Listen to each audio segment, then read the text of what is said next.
수요 리바이벌에 오신 여러분을 주님의 이름으로 사랑하고 축복합니다. 믿음은 단단하게, 행동은 품위 있게. 오늘은 13번째 시간으로 제목 크게 한번 읽어보죠. 시작. 재물이 복이 되려면, 재물이 복이 되려면, 여러분 재물이 복이 될 수도 있다는 얘기죠. 반대도 될 수 있다는 얘기예요. 역설로 이야기하면. 자, 야고보서 5장 1절부터 6절 말씀입니다. 한번 크게 읽어보죠. 부자들은 들으십시오. 여러분에게 닥쳐올 비참한 일들을 생각하고 울며 부르짖으십시오. 여러분의 재물은 썩고 여러분의 옷들은 좀 먹었습니다. 여러분의 금과 은은 녹이 슬었으니 이 녹은 장차 여러분을 고발할 증거가 될 것이요 불과 같이 여러분의 삶을 먹을 것입니다.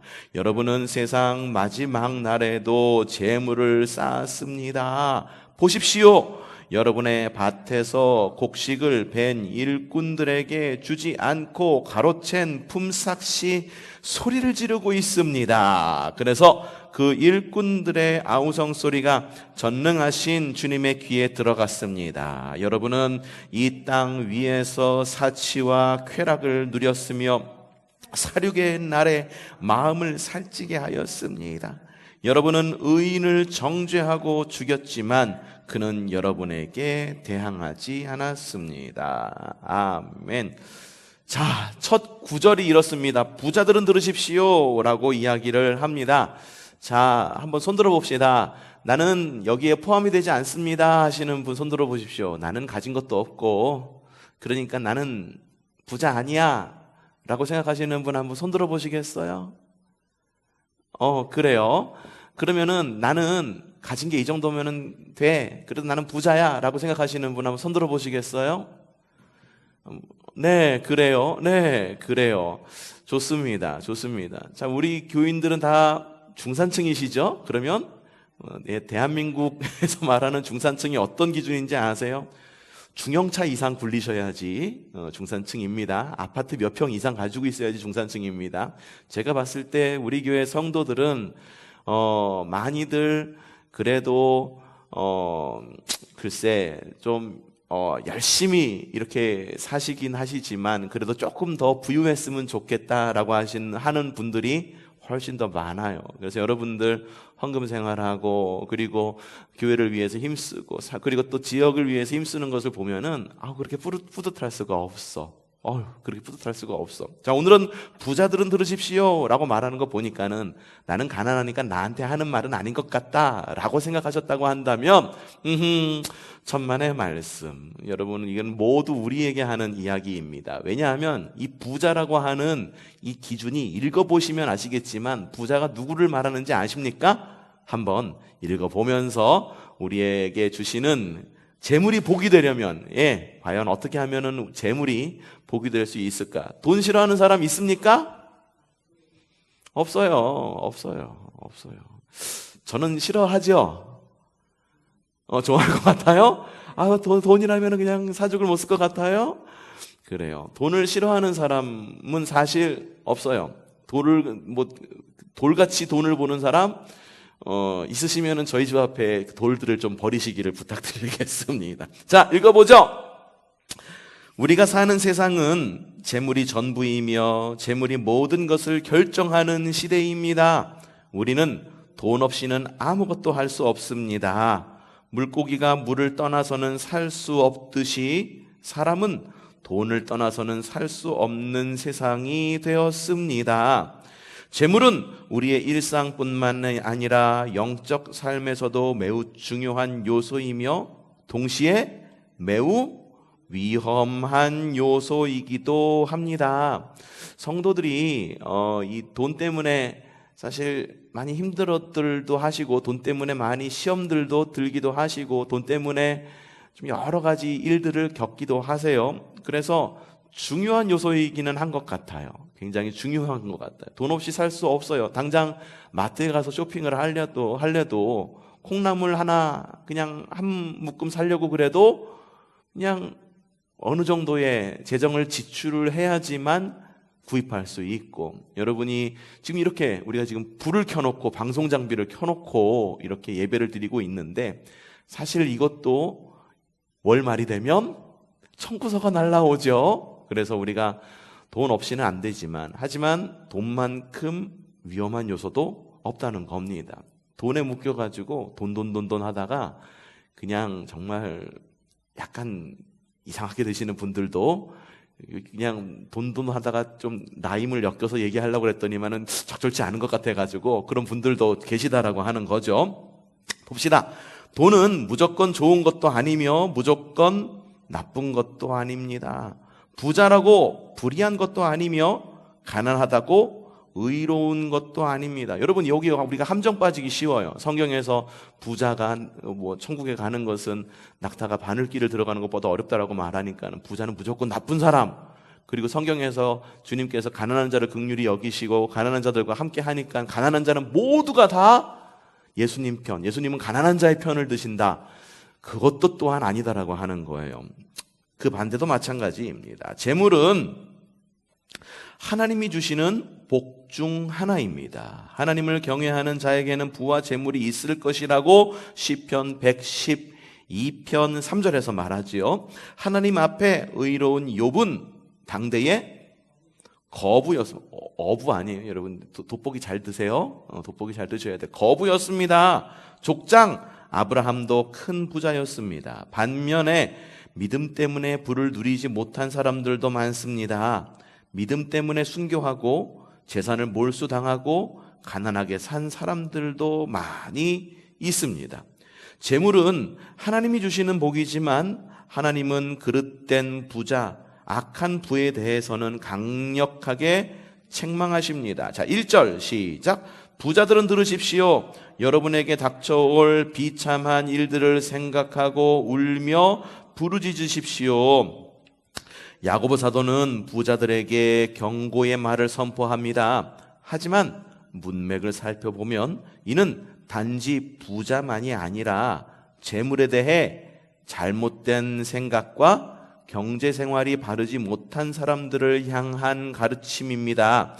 이들의 특징은 탐욕으로 재물을 추구하며 재물을 인생의 최고의 가치로 여기는 것입니다. 여러분, 돈 때문에 죽으실 수 있으세요? 돈 때문에 정말 죽을 수 있어요? 그것처럼 미련한 거 없어요. 돈은 있다가 있기도 하고 없기도 하는 거예요. 여기 보면은 그래도 삶의 수준이 여러분들 생각할 때 그래도 저 집은 낫지라고 생각하시는 분들도 저기 강남에 가면은 가난한 사람일지도 모르는 거예요. 그 강남에 있는 부자라도 저기 미국의 실리콘밸리에 있는 그런 부자들과 비교하면은 어떻습니까?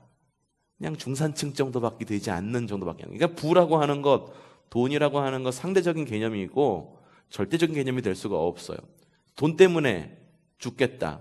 가난해서 스스로 명을 달리한다라고 말하는 것은 정말 돈이 내 삶의 우상이 될 때에 나올 수 있는 극단적인 그런 선택의 모습인 거예요. 그러니까 돈이 우상이기 때문에 그런 거거든요.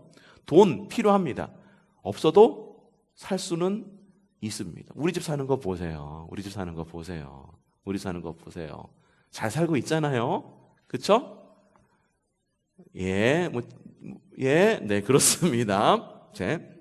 이들은 재물과 잘못된 관계를 맺은 사람들입니다. 그렇다면 행동하는 믿음을 가진 성도는 어떻게 올바른 경제 생활을 해야 할까요? 바른 경제 생활을 해야 된다는 겁니다. 여러분, 어디에 돈을 묵혀두면은 정말 1년 뒤에 이자까지 쳐가지고선 한 100만 원 묻어두면은 한 500만 원 주겠대 하면 여러분들 돈을 맡기시겠어요?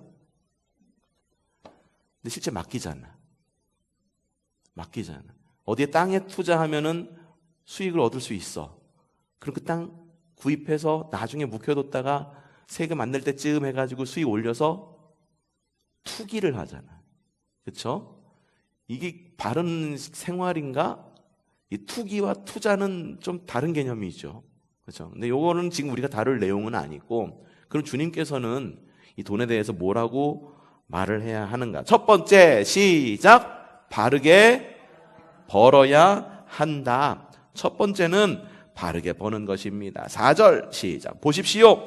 여러분의 밭에서 곡식을 벤 일꾼들에게 주지 않고 가로챈 품삯이 소리를 지르고 있습니다. 그래서 그 일꾼들의 아우성 소리가 전능하신 주님의 귀에 들어갔습니다. 야고보 사도는 악한 부자들에게 경고하는데, 그냥 부자들에게 얘기하는 거 아니에요. 일반적인 부자들에게 얘기하는 거 아니에요. 부자가 우리의 적 아니에요. 부자의 거 다 뺏어가지고 가난한 사람한테 다 나눠줘야 돼? 안 돼요.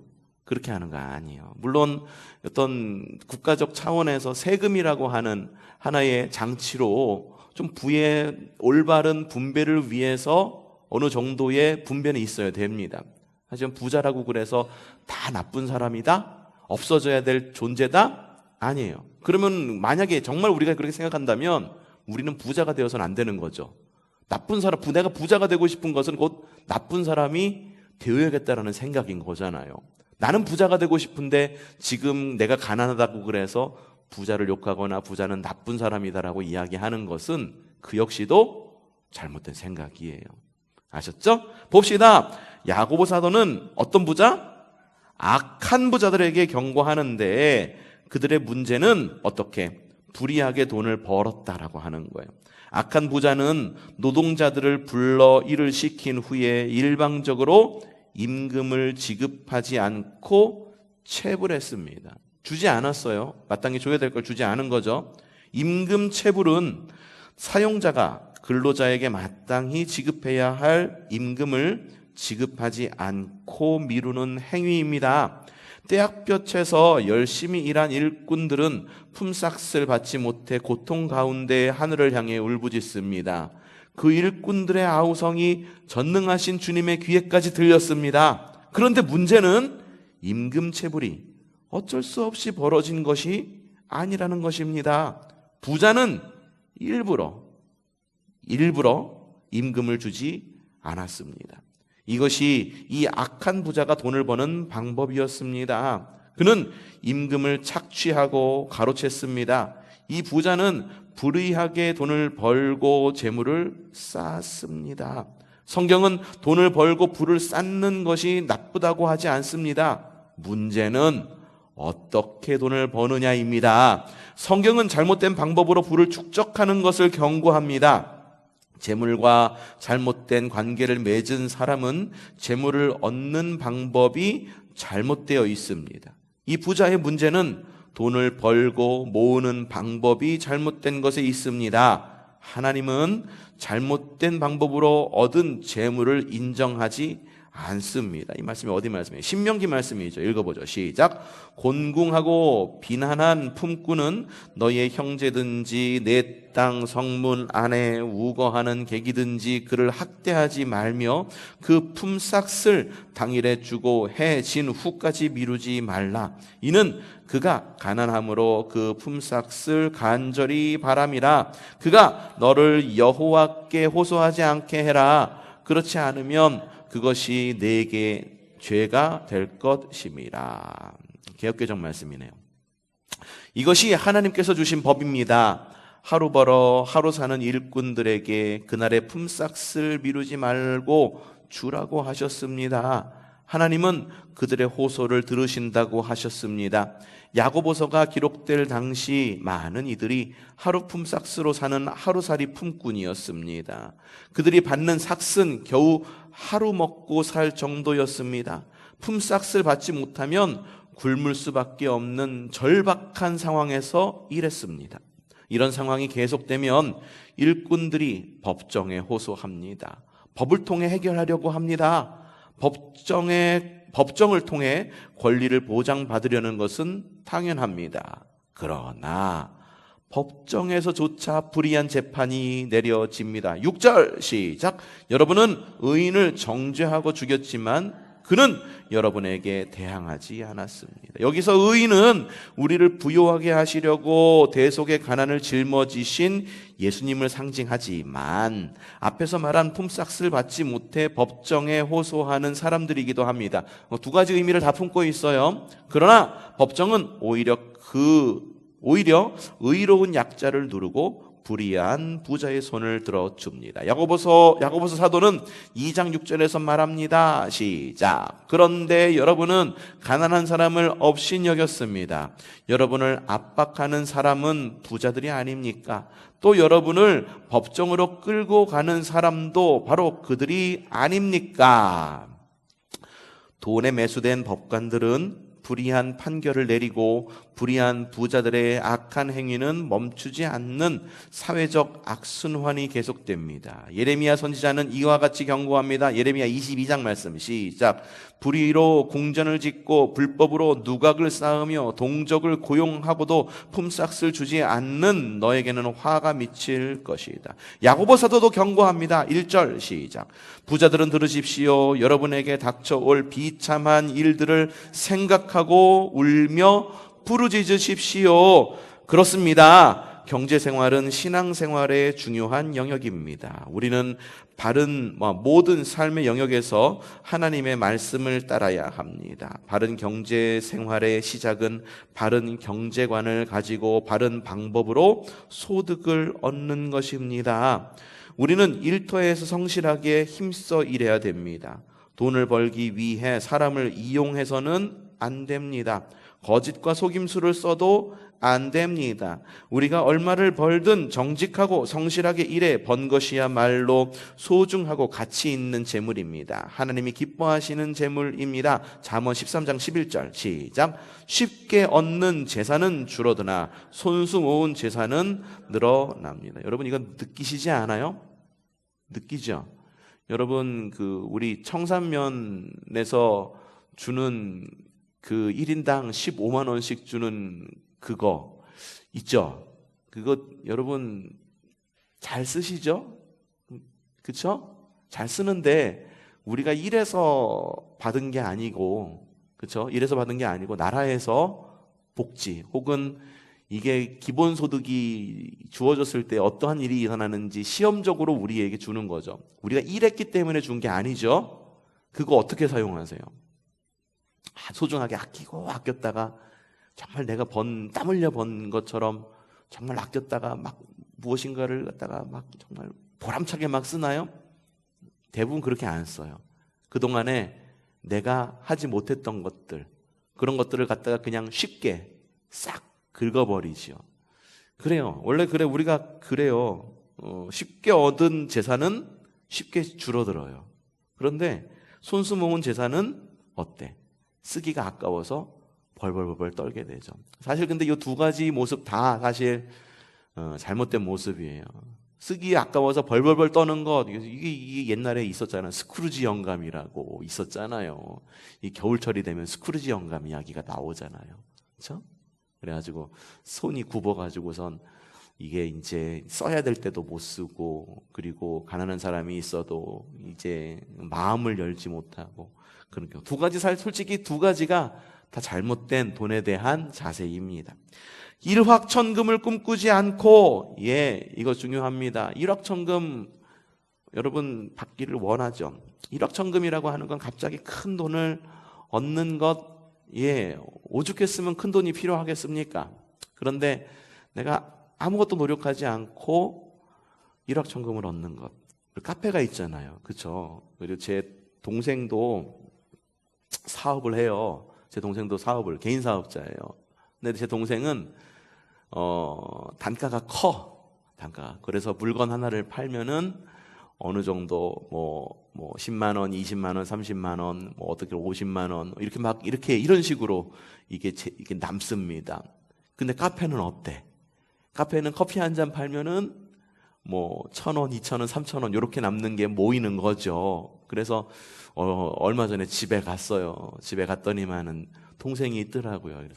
그래서 그러는 거예요. 야, 너는 그래도 한 번 돈 벌 때마다 10만 원, 20만 원, 30만 원 버는데 우리는 1,000원, 2,000원, 3,000원, 4,000원, 5,000원, 6,000원 이렇게 해서 카페에 오는 거야. 너 얼마나 복되냐. 그러니까 자기도 힘들대. 왜냐면은 이제 동생은 사업을 하고 있지만 어디 월세가 나가야 되는데 월세가 굉장히 비싸더라고요. 월세가 얼마래더라? 몇백만 원이더라고요. 굉장히 비싸더라고요. 전곡이 월세가 그렇게 비싸다면서요. 전곡 월세가 강남 월세 못지않다라고 그러더라고요. 굉장히 비싸대요. 그렇다고 그러더라고요. 그래서 일확천금을 좀 이렇게 바라기도 해요. 아유, 오늘은 누가 와가지고 카페에서 있으면 오늘은 좀 단체 손님이 와가지고선 한 번에 좀 이렇게 많이 좀 쓰시고 그러면은 우리가 하루가 좀 편하겠다라고 생각할 때가 솔직히 있습니다. 그런데 그런 마음을 먹고 있으면 단체 손님이 안 와. 이상해. 꼭 이상하게 우리 둘 중에 하나, 사모하고 저하고 둘 중에 한 명이 자리를 비울 때 그때 꼭 단체 손님이 와. 그래갖고선 뭐 아메리카노 10잔이요. 그러면은 아메리카노 나오는 그거는 내리는 거는 2개인데 10잔을 내리려면은 그거 뺐다가 탕탕탕 쳤다가 또 그람 재가지고선 올렸다가 또 해야 되고 갈고 해야 되는 게 손이 꽤 가거든요. 그렇더라고요. 우리 마음대로 되지는 않아. 일확천금 됐으면 좋겠지. 커피 한 잔 한 3만 원, 4만 원, 30만 원, 40만 원 해갖고 한 잔 딱 팔면은 그냥 하루 매상, 이틀 매상 딱 내면 좋겠죠. 근데 세상은 그렇게 돌아가지 않아. 열심으로 일하는 자들이 땀을 흘려서 돈을 벌 수 있게끔, 재정이 모이게끔, 그리고 그런 것이 땀이 묻은 재정이 그거 정말 값진 재정인 거죠. 내게 주신 직장, 직업에 감사하며 성실하게 땀 흘려 재물을 얻는 기쁨은 무엇이다? 하나님의 선물입니다. 근데 일하기 싫어해. 다들 일하기 싫어해. 일하지 않아도 먹고 살만한 세상이 왔더라고.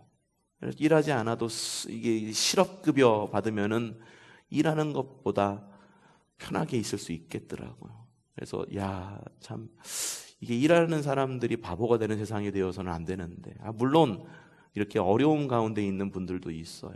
직업을 잃어가지고선 그렇게 직업을 못 얻으시는 분들, 그런 분들은 나라에서 도와줘야죠. 하지만 정직하게 일하고 땀 흘려서 일하는 사람도 역시 그거에 합당한 대우를 받고, 그리고 그거에 합당하게 채용을 받는 것이 건강한 사회다.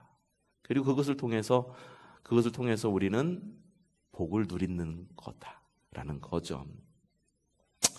그 다음에 어떻게 해야 됩니까? 바르게 사용해야 한다. 재물을 버는 것도 중요하지만 쓰는 것은 더 중요합니다. 우리는 재물을 바르게 사용해야 합니다. 옛말에 이런 말이 있죠. 개같이 벌어 정승같이 쓴다.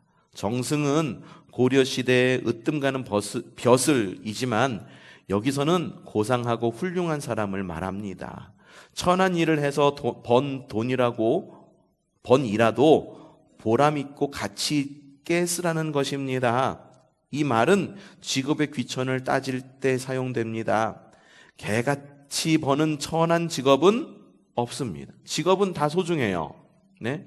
우리의 일터와 직장과 기업에는 귀천이 없으며 모두 하나님이 주신 사명입니다. 어르신들이 동네 청소하는 것도 사명입니다. 여러분, 동네 청소하는 거 사명감 갖고 하셔야 돼요. 이게 하시는 분들 계시죠? 사명감 갖고 하셔야 되는 거예요. 여기가 내 안방이다 생각하고 하시는 거예요. 그러니 우리는 항상 정승같이 일하고 정승같이 사용해야 합니다. 봅시다. 2절에서 3절 말씀 시작. 여러분의 재물은 썩고 여러분의 옷들은 좀먹었습니다. 여러분의 금과 은은 녹슬었으니 그 녹은 장차 여러분을 고발할 증거가 될 것이요 불과 같이 여러분의 살을 먹을 것입니다. 여러분은 세상 마지막 날에도 재물을 쌓았습니다. 이 부자들은 재물을 모아서 쌓아두기만 했습니다. 쌓는 것이 목적입니다. 성경은 이들에게 경고합니다. 재물의 목적은 쌓는 것이 아니기 때문입니다. 금과 은과 옷은 당시 부자들의 상징이었습니다. 이들은 좋은 옷을 입었고 금과 은을 계속 모으면서도 재물을 바르게 사용하지는 않았습니다. 물론 저축하고 모으는 것 자체가 잘못은 아닙니다. 바울 사도는 고린도후서에서 뭐라고 말합니까? 부모가 자식을 위하여 재산을 모아두는 것이 마땅합니다 라고 했습니다. 요한복음 25장의 달란트 비유에서 종들에게 돈을 맡겼던 주인은 하나도 남기지 못한 종에게 이자라도 남기는 것이 마땅하다라고 했습니다. 우리가 노후를 위해 저축하고 만약을 위해 경제적으로 준비하는 것은 필요하고 중요합니다. 그런데 책망을 받은 부자들은 일꾼들에게 임금을 지급하지 않고 오직 자기를 위해 쌓았습니다. 마땅히 사용해야 할 것에 사용하지 않고 이기적인 마음으로 쌓아놓고 호사를 누렸습니다. 자기밖에 몰랐습니다. 마땅히 돌보아 주어야 할 사람들에게 무관심하고 책임을 다하지 않았습니다. 여러분, 이거 기억하셔야 됩니다. 재물에는 책임이 따릅니다.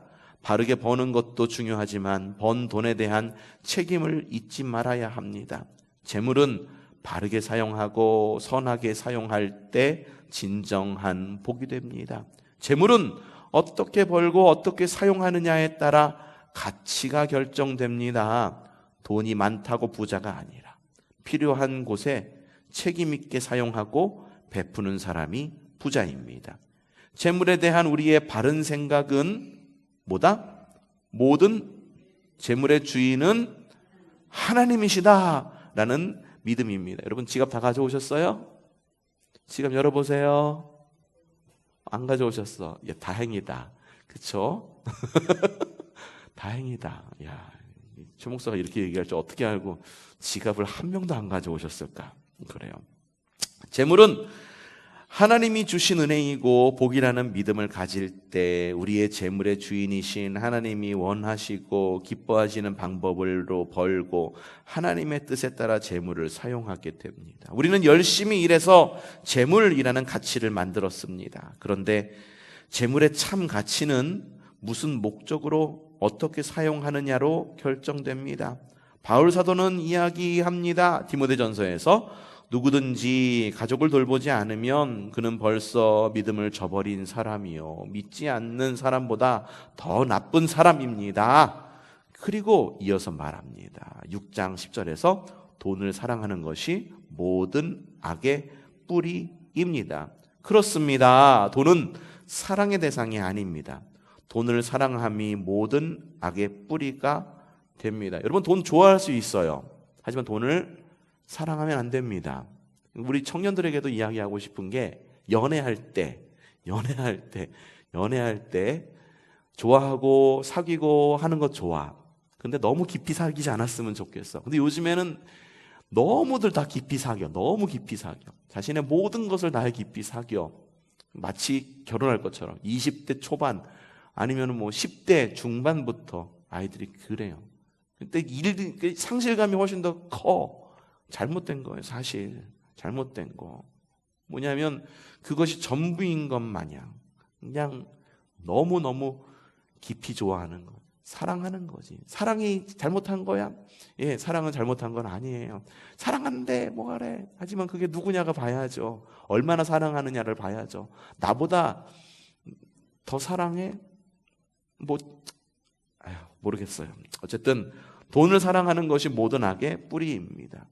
예, 좋아하긴 하십시오. 돈을 싫어하는 사람은 없죠. 하지만 돈을 사랑해서는 안 돼요.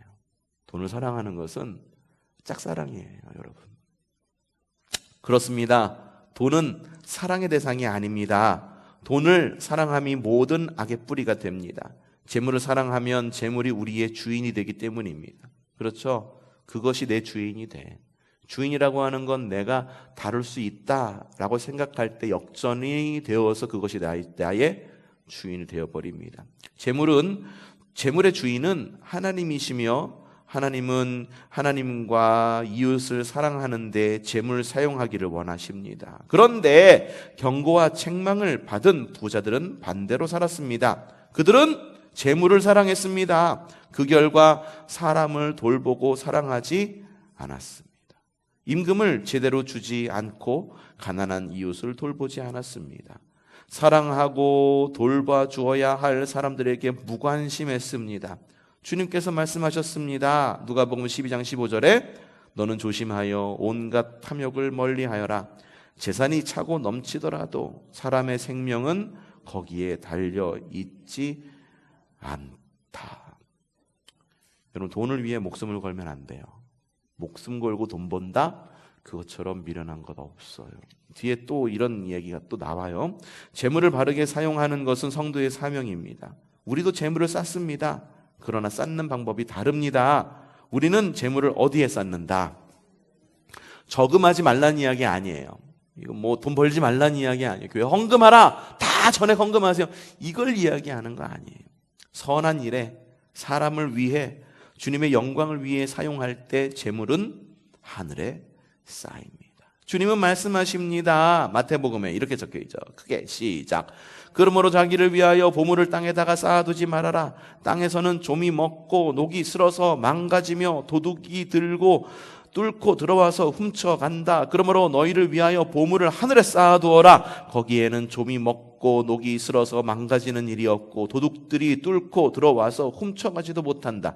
너희의 보물이 있는 곳에 너희의 마음도 있을 것이다. 우리의 보물은 어디에 있습니까? 우리의 마음은 어디에 있습니까? 자, 재물 사용의 원칙, 어떻게 사용해야 될까요? 감리교 창시자 존 웨슬리는 돈의 사용이라는 설교에서 재물 사용의 원칙에 대해 이렇게 말했습니다. 한 목소리로 시작. 열심히 벌어라. 할 수 있는 한 아껴라. 할 수 있는 한 베풀어라. 이는 모든 감리교도의 재물 사용의 원칙이 되었습니다. 우리는 성실하게 열심히 일해야 됩니다. 노동은 우리에게 주신 거룩한 사명입니다. 내 일터와 사업장은 하나님이 우리에게 맡겨신 사명입니다. 행동하는 믿음의 성도는 정직하고 성실하게 열심히 일해서 돈을 벌어야 합니다. 또한 우리는 할 수 있는 한 절약해야 합니다. 봅시다. 여기 보면은 왜 존 웨슬리가 이렇게 이야기하죠. 할 수 있는 한 아껴라. 두 번째 말이죠. 열심히 벌어라. 그 다음에 뭐죠? 할 수 있는 한 아껴라. 이게 뭐냐면은 save all you can 이라고 합니다. 이 save라고 하는 말은 이게 저금해라 라는 말도 있어요. 또 근데 반면에 아끼다라는 말도 있습니다. 그래서 두 가지로 다 해석이 됩니다. 또한 우리는 할 수 있는 대로 절약을 해야 합니다. 무조건 아끼고 저축하라는 말이 아닙니다. 지혜롭게 분별력을 가지고 돈을 어떻게 사용해야 할지를 결정해야 합니다. 사치와 낭비가 없는 경제 생활이 성도의 행동하는 믿음입니다. 우리의 즐거움을 위해 사느라 이웃을 돌보지 않고 이웃의 울부짖음과 아픔을 보지 못한다면 이는 재물의 바른 사용이 아닙니다. 우리가 환경을 지키고 자연을 보호하기 위해서도 절제하고 아끼고 불편을 감수해야 합니다. 단지 쌓기 위해 아끼고 저축하는 것이 아니라 필요한 곳에 베풀고 나누며 하나님 나라와 주님의 교회와 세상의 평화를 위해 헌신하기 위해 힘쓰는 것이 바른 모습입니다. 물론 삶의 평안과 기쁨을 위해 재물을 사용할 수 있습니다. 사도 바울은 이렇게 말합니다. 자, 디모데전서에서 그대는 이 세상의 부자들에게 명령하여 교만해지지도 말고 덧없는 재물에 소망을 두지도 말고 오직 우리에게 모든 것을 풍성히 주셔서 즐기게 하시는 하나님께 소망을 두라고 하십시오. 우리는 재물에 소망을 두지 않지만 하나님은 복으로 주신 재물을 누리고 즐길 권한을 우리에게 주셨습니다. 자, 그 다음 마지막 뭐라 합니까? 재물의 청지기. 우리가 가진 만큼 책임도 있습니다. 하나님은 많이 맡긴 사람에게는 많은 대로, 적게 맡긴 사람에게는 적은 대로 책임을 주셨습니다. 재물에 대한 성도의 책임을 잘 표현한 것이 뭡니까? 청지기입니다. 청지기가 뭘까요? 청지기는 집안의 모든 일을 맡아 관리하는 사람입니다. 우리가 재물의 청지기가 된다는 것은 재물은 하나님께서 맡겨주신 사명이라는 믿음으로 하나님의 뜻을 따라 하나님 나라를 위해 사용하는 것을 말합니다. 또한 이야기합니다. 우리의 무엇은? 헌금은 재물과 복의 주인은 하나님이시라고 믿는 믿음의 고백입니다. 우리는 헌금을 통해 하나님의 선하심과 공급하심을 신뢰하며 하나님의 은혜에 감사하고 하나님께 진실한 사랑을 고백합니다.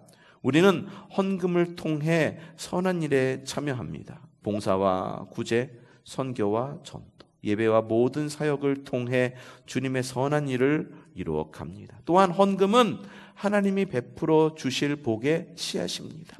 코로나19와 우크라이나와 러시아의 전쟁, 그리고 지금은 이스라엘과 팔레스타인의 전쟁 등으로 온 세계가 경제 침체 가운데 있습니다. 이럴 때일수록 재물에 대한 바른 생각과 믿음으로 살아야 합니다.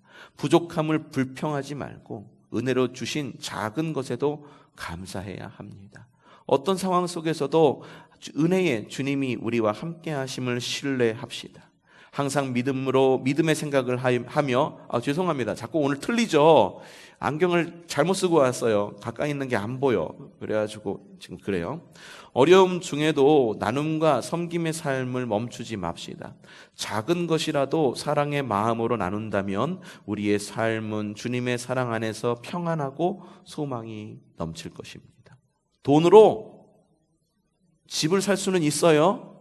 하지만 행복한 가정을 살 수는 없습니다. 돈으로 침대를 살 수는 있지만 단잠을 살 수는 없습니다. 돈으로 음식을 살 수는 있지만 입맛을 살 수는 없습니다. 돈으로 약은 살 수 있지만 건강을 살 수는 없습니다. 우리는 이미 돈으로는 살 수 없는 가장 귀하고 좋은 것을 누리고 있습니다. 하나님의 사랑, 하나님의 십자가의 은혜, 성령의 은사, 성도들의 기도, 우리의 가정과 가족과 친구들, 아침에 눈부신 햇살과 가을의 푸른 하늘을 누리는 우리는 행복한 사람, 하나님의 자녀입니다. 우리의 재정 생활은 어떻습니까? 재물보다 하나님을 더욱 사랑합니까? 우리를 웃게도 하고 울게도 하는 재물입니다. 하지만 우리는 재물의 노예가 아니라 무엇이 선한 청지기가 되어야 합니다. 작은 것에 감사하며 기쁨으로 나누며 사랑으로 섬기는 삶을 살아야 합니다. 참새 한 마리도 돌보시는 하나님께서 우리의 삶에 풍성한 은혜와 기쁨과 평화를 가득 채워주실 것입니다. 아멘.